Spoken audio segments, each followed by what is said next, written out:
మనం అందరం కూడా గర్వించదగ్గటువంటి ఘటన మనం అందరం కూడా చూసాం. ఒక స్త్రీ పొంగు మీద చెయ్యి వేసినందుకు 18 అక్షోణీలని శ్రీకృష్ణ పరమాత్ముడు శిక్షించి వాళ్ళనందరినీ కూడా ఆమూలాగ్రంగా నాశనం చేశాడు. అటువంటిది మన స్త్రీల సింధూరాన్ని తుడిచేసేటువంటి ఘోర పాపం చేసిన వాళ్ళని మనం క్షమించి వదిలేస్తామా? వాళ్లకు ఈరోజు మనం ఇచ్చినటువంటి దండన అది ఏంటో మనం తెలుసుకుంటే దానిలో ఉన్నటువంటి మనకు ప్రభుత్వం చెప్పినవి కొన్ని, చెప్పనివి చాలా అంశాలు ఉన్నాయి. నిజమైన సత్యం తెలిసే కొద్దీ రోములు నిక్కుపొడుచుకుంటే మనం అటువంటి అద్భుతమైనటువంటి ఆపరేషన్ సింధూర్ మనకు అంటే మోదీ గారి యొక్క గత 3 ఘటనలు కూడా మనం చూసాం. ఊరి సర్జికల్ స్ట్రైక్స్ కావచ్చు, లేదా బాలాకోట్ స్ట్రైక్స్ కావచ్చు, ఇప్పుడు ఆపరేషన్ సింధూర్ కావచ్చు. ఆయన చేస్తున్నది దాంట్లో సనాతన ధర్మము, హైందవాన్ని ఎలా ఆయన గౌరవిస్తున్నారో అది కూడా మనకు స్పష్టంగా అర్థమవుతుంది. 22 ఏప్రిల్ ఈ పహల్గామ్ ఘటన జరిగింది. మనకు తెలుసు, హిందువులకు ఎవరైనా చనిపోతే కనుక మనకు 10వ రోజు మనకు ధర్మోదకాలు ఉంటాయి, 11వ రోజు సపిండీకరణ ఉంటుంది, 12వ రోజు మనకు మాసికం ఉంటుంది, 13వ రోజు శుద్ధి ఉంటుంది. 11, 12 రోజుల వరకు మనకు మైల ఉంటుంది, 13వ రోజు శుద్ధి ఉంటుంది. శుద్ధి అయిన ఒక రోజు ఆగి 15వ రోజున వీళ్ళని మన భారతీయులని పొట్టబెట్టుకున్నటువంటి రాక్షసులకు తద్దినం పెట్టారు మోదీ గారు. 15 రోజులు ఆగారు. ఈ 15 రోజుల్లో మనం చూసాం ఆపోజిషన్ పార్టీ ఇంకా ఎందుకు యాక్షన్ తీసుకోలేదు, అది చేయలేదు, ఇది చేయలేదు, ఇది మాట్లాడిన వాళ్ళు ఆయన ఆచి తూచి వ్యవహరించారు. దానికి ప్లానింగ్ ఎంత పక్కడ్బందీగా చేశారంటే మన దేశంలో ఎటువంటి దెబ్బగా గాయాలు కూడా తగలకుండా పాకిస్తాన్ తల ఎత్తుకోలేనటువంటి పరిస్థితి తీసుకొచ్చి మనం వదిలిపెట్టాం ఈరోజు. రెండవది, దాని ఆపరేషన్ పేరే ఆపరేషన్ సింధూర్ అని పెట్టడంలోనే ఒక నెరేటివ్ యుద్ధం మనం మొదలుపెట్టాం. 2 మహిళా ఆఫీసర్లు వచ్చి రోజు బ్రీఫింగ్ చేయడం అన్నది మనం ఎంతటి స్ట్రాంగ్ మెసేజ్ పంపించామో మనం అర్థం చేసుకోవచ్చు. పాకిస్తాన్ యొక్క మొత్తం వాళ్ళ కల్చర్, వాళ్ళ నైజం అంతా కూడాను ఇస్లాంని వెనకేసుకు వస్తున్నటువంటి నైజంలో స్త్రీలకు ఎటువంటి గౌరవం లేదు. అటువంటిది మనం స్త్రీలనే ముందర పెట్టి వాళ్ళని అవమానించాలి. వాళ్ళు చేస్తున్నటువంటి ప్రతి అంశాన్ని ఎండగట్టుకుంటూ మనం వెళ్ళాలి. కాబట్టి నెరేటివ్ వార్లో ఫస్ట్ అక్కడే మనం పెద్ద విజయాన్ని సాధించాం మనం. రెండవది, అఫ్ కోర్స్ చాలా మంది ఎందుకు ఆపేశారు యుద్ధము అన్నటువంటి ఒక భావన మన అందరిలో ఉన్నది. ఎక్కడ కూడాను మోదీ గారు పిఓజేకే, మరి పిఓకే అనకూడదు, దాన్ని పిఓజేకే పదే నేను ప్రతి దీంట్లో వచ్చి కూడా నేను భాషలో ఏదో చెప్తుంటాను. కాశ్మీర్ వాళ్ళ దగ్గర లేదు. కాశ్మీర్ లోయ అన్నది బారాముల్లాతోటి అంతమవుతుంది. వరాహమూల అక్కడికి అయిపోతుంది. దాని తర్వాత ఉన్నదంతా కూడాను వెస్టర్న్ జమ్మూ వాళ్ళ దగ్గర ఉన్నది, గిల్గిట్ బాల్టిస్తాన్ వాళ్ళ దగ్గర ఉన్నది. కాశ్మీర్ పేరు చెప్పి 80 సంవత్సరాలుగా వాళ్ళు రాజకీయం చేశారు. కాబట్టి దాన్ని మనం పిఓజేకే అని పిలవచ్చు. పిఓజేకేని వెనక్కి ఎందుకు తీసుకోలేదు, పాకిస్తాన్ని 5 ముక్కలు ఎందుకు చేయలేదు, ఇటువంటి చర్చ మనకు చాలా జరుగుతుంది. మోదీ గారు మొట్టమొదటి రోజు చెప్పిన స్టేట్మెంట్ నుంచి మనకు ఏమైనా అర్థం చేసుకుంటే అది మన టార్గెట్ కానే కాదు. ఈ ఘటన చేసిన వాళ్ళని దండిస్తాము, శిక్షిస్తాము, వీళ్ళ వెనకాల ఉన్న శక్తులని మట్టి కల్పిస్తాము. ఆయన ఇచ్చిన 2 స్టేట్మెంట్స్ స్పష్టంగా గుర్తుపెట్టుకోండి. ఆయనలో చాలా క్లారిటీ ఉన్నది. మన ఆర్మ్డ్ ఫోర్సెస్ కానీ అందరికీ ఇచ్చినటువంటి ఇన్స్ట్రక్షన్స్ చాలా క్లియర్గా చెప్పారు. ఈ 2 సాధించాలి. కాబట్టి మనలో దాని ఎక్స్పెక్టేషన్ మనలో తప్పు ఉండొచ్చు. మనకు యూట్యూబ్ లాంటి ఛానల్స్లో అయిపోయింది, పాకిస్తాన్ 5 ముక్కలు అవుతుంది, ఇటువంటి నేరేటివ్ మనం నడిపించాం. కానీ మోదీ గారు చాలా స్పష్టంగా చెప్పారు, వీళ్ళని దండిస్తాము, శిక్షిస్తాము అని చెప్పాము. అది మనం చేశాము. ఈ ఘటనలో ఎన్నో రెడ్ లైన్స్ని మనం దాటాము. మొట్టమొదటి లైన్ ఏంటంటే, ఒక న్యూక్లియర్ శక్తి ఉన్న దేశాన్ని చావచెతకొట్టొచ్చాము. ఇంతవరకు 2వ ప్రపంచ యుద్ధం తర్వాత ఒక న్యూక్లియర్ పవర్ శక్తిని ఢీకొని యుద్ధం 2 న్యూక్లియర్ పవర్ శక్తులు ఎప్పుడు కూడా యుద్ధం చేసిన దాఖలాలు లేవు.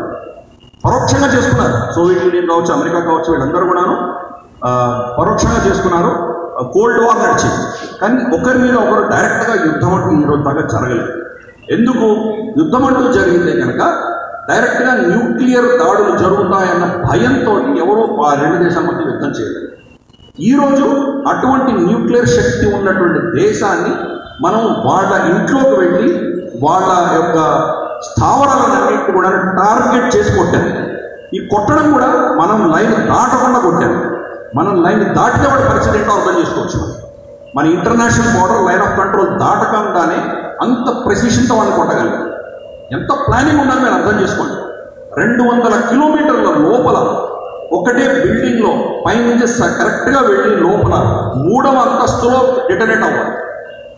ఎంత ప్రెసిషన్ ఉండాలి దానికి, ఎంత ప్లానింగ్ ఉండాలి. ఎక్కడి నుంచి కొడుతున్నారు మీరు? మన బార్డర్ దగ్గరకు వెళ్ళలేరు కదా, వాళ్ళు అక్కడ షూట్ ఆన్ చేస్తారు. ఇక్కడ 20-30 కిలోమీటర్ల దూరం నుంచి మనం కొడితే ఇంకొక 200 కిలోమీటర్ల లోపల వెళ్ళి దానికి ప్రిసైజ్గా అక్కడ కొట్టగలిగిందంటే ఎంత ప్లానింగ్ ఉండాలి. వాడి రెడార్స్ కావచ్చు, వాడి యాంటీ ఎయిర్క్రాఫ్ట్ సిస్టమ్ కావచ్చు, వాడికి ఎలా మనం తట్టుకొని కొట్టగలిగామన్నది పెద్ద రణనీతి. అది రాబోయే కొన్ని దశకాలుగా ప్రపంచవ్యాప్తంగా దీని గురించి చర్చించబోతున్నాం. ఇవన్నీ కూడాను వార్ కాలేజెస్లో పెద్ద పాఠాలుగా నేను చెప్పబోతున్నాను. అటువంటి అద్భుతమైనటువంటి చర్య మనం చేశాం.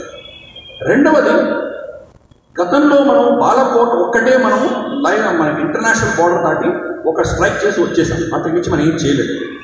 ఈసారి పాకిస్తానీ పంజాబ్, పాకిస్తాన్ అనేది పంజాబే, మిగతా సింధ్ కానీ, ఖైబర్ పఖ్తూన్ఖ్వా కానీ, బలూచిస్తాన్ కానీ, మన గిల్గిట్ బాల్టిస్తాన్, పిఓజేకే, వీళ్ళందరూ వాళ్ళకి సామంతులు, వాళ్ళకు ఊడియం చేసేటువంటి బానిసలుగా వాళ్ళు భావిస్తారు. పాకిస్తానీ పంజాబ్ నడి బొడ్డును వెళ్ళి కొట్టొచ్చాము. వాడి అహంకారాన్ని దెబ్బతీస్తాం. ఇంతవరకు ఎవరు చేయనటువంటిది 1971 తర్వాత మొదటిసారి మనం ఒకరు కొట్టొచ్చాం. 1971లో కూడా ఇంత విస్తృతంగా మనం వెస్టర్న్ థియేటర్లో కొట్టలేదు. ఈస్ట్ పాకిస్తాన్ని మనం విడిపించుకొని బంగ్లాదేశ్ చేశాం, కానీ ఇంత విస్తృతంగా కొట్టిన దాఖలాలు లేవు.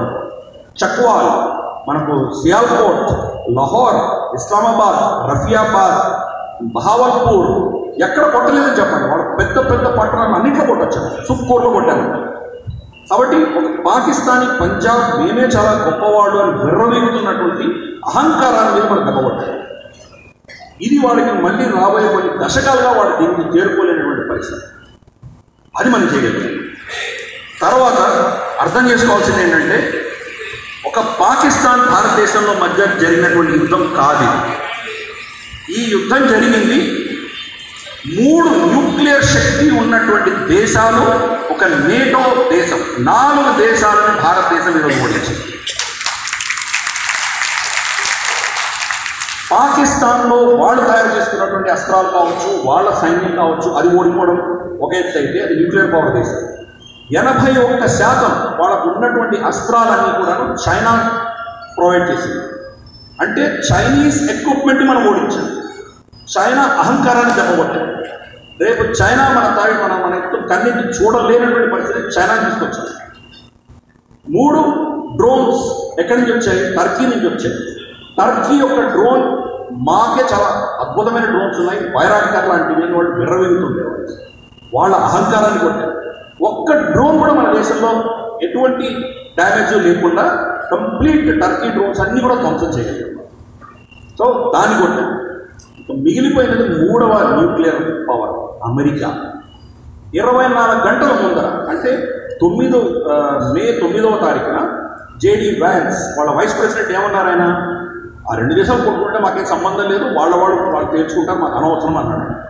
ఎందుకన్నాడు అంటే, మరి పాకిస్తాన్లో న్యూక్లియర్ బాంబులు ఉన్నాయి కదా, ఈ 2 దేశాలు న్యూక్లియర్ యుద్ధాన్ని వెళ్తాయన్న భయం అందరికీ ఉంది కదా, మరి అమెరికా ఎందుకు అలా స్టేట్మెంట్ ఇచ్చింది అంటే దాని అర్థం ఏంటంటే, పాకిస్తాన్లో ఉన్న న్యూక్లియర్ వెపన్స్ అన్నీ కూడా అమెరికా అధీనంలో ఉన్నాయి. కాబట్టి యుద్ధం చేసినా న్యూక్లియర్ యుద్ధం అవ్వదు అని అమెరికాకు బాగా తెలుసు. అందుకనే వాడు కొట్టుకుంటే మాకేం పర్వాలేదని చెప్పి వదిలేశారు.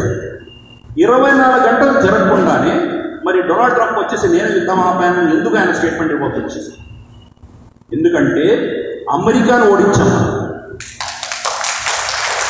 ఈరోజు మన ముందర డీజీఎంఓ పాకిస్తాన్ ఫోన్ చేయడం అన్నది మనం అమెరికాను ఫోర్స్ చేశాం. అమెరికా వచ్చి మనకు ప్రాధాయపడ్డారు, మీరు ఆపండి, మేము ఆపము, మా ఈ 2 దేశాల మధ్యలోనే జరిగేటువంటి చర్య ఇది, వాళ్ళని ఫోన్ చేయమండి అంటే వాళ్ళ మీద ఒత్తిడి తీసుకొచ్చినందువల్ల వాళ్ళు మనకు ఫోన్ చేశారు. ఎందుకు అమెరికాను ఓడించాము? 2 విషయాలు. ఒకటి, వాళ్ళ అసెట్స్, వాళ్ళ ఆస్తులు పాకిస్తాన్లో ఉన్న మనం కొట్టాము. ఏం కొట్టాము? F-16s, 4 F-16s ఎగురుతున్నటువంటి ఎయిర్ క్రాఫ్ట్స్ మనం కొట్టాము. 4 వాళ్ళ హ్యాంగర్స్లో ఉన్నవి వాటిని కొట్టాము. 8 F-16s కొట్టాము మనం. తర్వాత అమెరికా వాళ్ళకి రెడార్స్ ఇచ్చారు. ఈ రెడార్స్ అన్నింటినీ కొట్టాము. మీరు మన ఇద్దరు మనకు కెప్టెన్ సోఫీ